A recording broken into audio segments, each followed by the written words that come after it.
Today, we're diving into an incredible area of medicine that holds immense promise, especially when it comes to fighting some of the toughest cancers, blood cancers. We're talking about stem cells. Now, you might have heard that term before, but what exactly are they, and how can they help us in the battle against diseases like leukemia, lymphoma, and myeloma? That's exactly what we're going to explore in the next 30 minutes. So, grab a comfy seat and let's get started on this fascinating journey.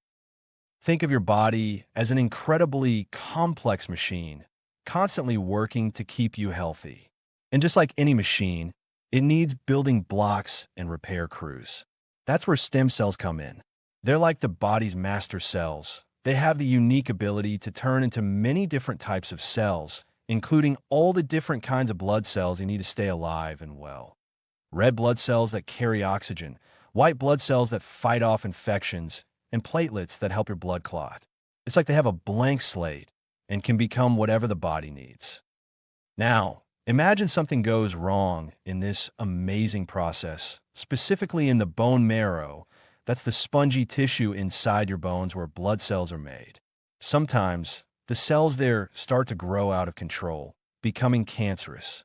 This is what happens in blood cancers like leukemia, where abnormal white blood cells multiply rapidly, or lymphoma, affecting the lymphatic system, another crucial part of your immune system, or myeloma, which impacts plasma cells, a type of white blood cell. These cancerous cells crowd out the healthy ones, making it hard for your body to function properly. This is where the power of stem cells really shines through, particularly through a procedure called hematopoietic stem cell transplant, or HSCT. You might also hear it referred to as a bone marrow transplant or a peripheral blood stem cell transplant. While the names might sound a bit intimidating, the underlying principle is quite remarkable. There are basically three main ways doctors use stem cells in this type of transplant. First, there's autologous HSCT. Think of this as a rescue mission. In this case, doctors collect healthy stem cells from the patient before they undergo intense treatments like high-dose chemotherapy and sometimes radiation therapy. These powerful treatments are designed to wipe out as many cancer cells as possible in the patient's body, including those hiding in the bone marrow. Unfortunately, these treatments also destroy the patient's healthy blood-forming stem cells. That's where the previously collected healthy stem cells come in. They're then given back to the patient, like a reboot for their blood system, allowing them to rebuild a healthy supply of blood cells. This method is often used for certain types of lymphoma and myeloma. The second type is allogeneic HSCT. This is like bringing in reinforcements. In this case, the healthy stem cells come from a donor, someone whose genetic makeup, specifically their HLA type, which is like a unique identifier for their cells, closely matches the patient's. This donor could be a sibling, a parent, or even an unrelated volunteer who's a good match. After the patient undergoes that intense chemotherapy and/or radiation to eliminate the cancer cells, they receive the donor's healthy stem cells. These new stem cells then settle in the bone marrow and start producing healthy blood cells. This type of transplant is often used for acute and chronic leukemias, as well as some lymphomas and myelomas. And finally, there's umbilical cord blood transplantation. This is like finding a treasure trove of young, adaptable stem cells. Umbilical cord blood, which is left over in the placenta and umbilical cord after a baby is born, is rich in blood-forming stem cells. These cells are collected and stored.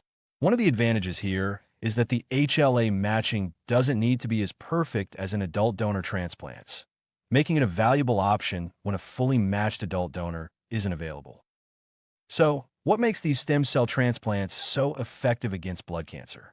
Well, first and foremost, the high-dose chemotherapy and radiation are incredibly powerful at killing cancer cells, much stronger than standard treatments.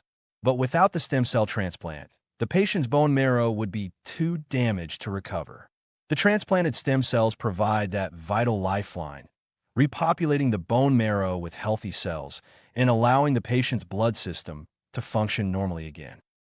In the case of allogeneic transplants, there's an added benefit called the graft versus tumor effect, or GVT.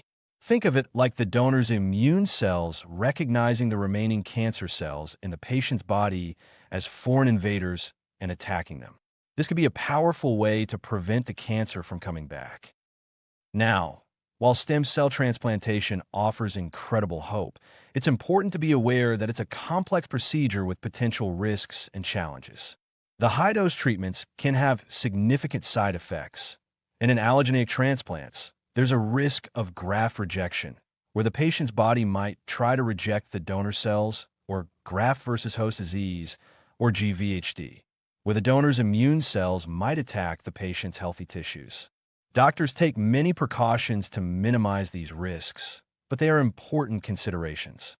Finding a suitable donor, especially for allogeneic transplants, can also be a challenge, and the recovery process can be lengthy as the new blood system establishes itself. But the field of stem cell research is constantly evolving, bringing us new hope and better outcomes. Scientists are exploring ways to improve the matching process, reduce the risks of complications, and even expand the sources of stem cells we can use. For example, there's exciting research into induced pluripotent stem cells, or iPSCs, which are adult cells that have been reprogrammed back to a stem cell-like state. This could potentially provide an unlimited source of stem cells that are a perfect match for the patient. Another incredibly promising area is CAR T-cell therapy. While not a direct stem cell transplant, it's a type of immunotherapy that involves modifying a patient's own T cells, a type of immune cell, to recognize and attack their cancer cells. This groundbreaking therapy is showing remarkable results in treating certain types of blood cancers.